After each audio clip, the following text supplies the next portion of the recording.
Марија Брањас, која почина во 2024 година на возраст од 117 години, им понуди на научниците редок увид во тајните на екстремната долговечност. Истражување на Институтот Хозеп Карерас во Барселона откри дека Брањас поседувала генетски варијанти поврзани со здрав имунолошки систем, силно срце и мозок, како и биолошки млад геном. Нејзините телесни клетки се однесувале како да се далеку помлади од нејзината вистинска возраст.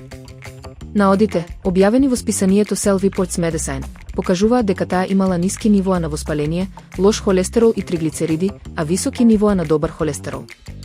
Истражувачите сметаат дека нејзината исхрана, типична средоземноморска, богата со јогурт, во комбинација со генетски и еколошки фактори, одиграла клучна улога во нејзиното здравје и долгиот живот.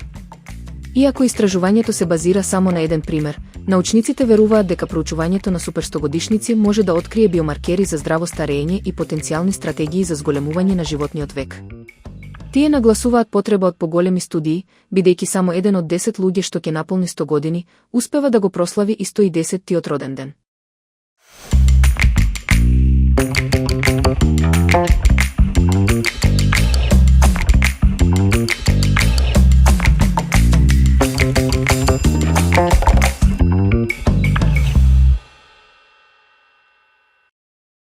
Се повеќе нутриционисти препорачуваат потопување на оревите во вода пред консумација, бидејќи овој процес ја намалува фитинската киселина и ензимските инхибитори, што овозможува подобро варење и поголема апсорбција на важни минерали како магнезиум, цинк и железо.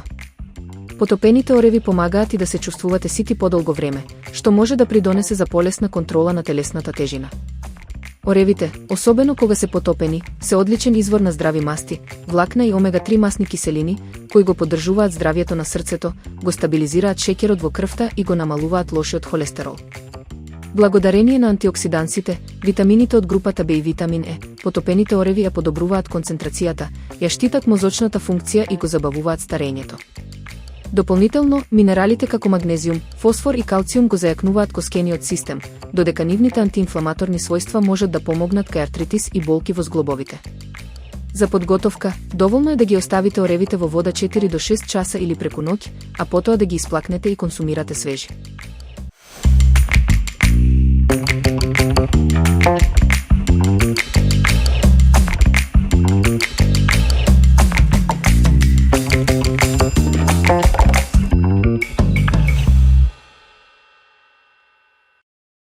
Есента ја носи тиквата како главна звезда во кујната, а сочната пита од тиква станува се попопуларен избор кај љубителите на домашните десерти. Оваа пита не само што е вкусна и ароматична, туку и лесна за подготовка. За нејзино приготвување се користат едноставни состојки: варена тиква, јајца, шеќер, павлака за готвење, цимет, морско оревче и лиснато тесто. Посебен шмек и даваат ароматичните зачини, додека кремастата текстура и златнопечената кора ја прават совршена за есенско кафе или семеен ручак. Се пече околу 45 минути на 180 степени, а по желба може да се посипе со шеќер во прав. Питата од тиква не само што е вкусен десерт, туку и богат извор на витамини и влакна, што ја прави здрав избор за сите возрасти. Домашните готвачи ја препорачуваат како идеален начин да се искористи сезонската тиква на креативен и хранлив начин.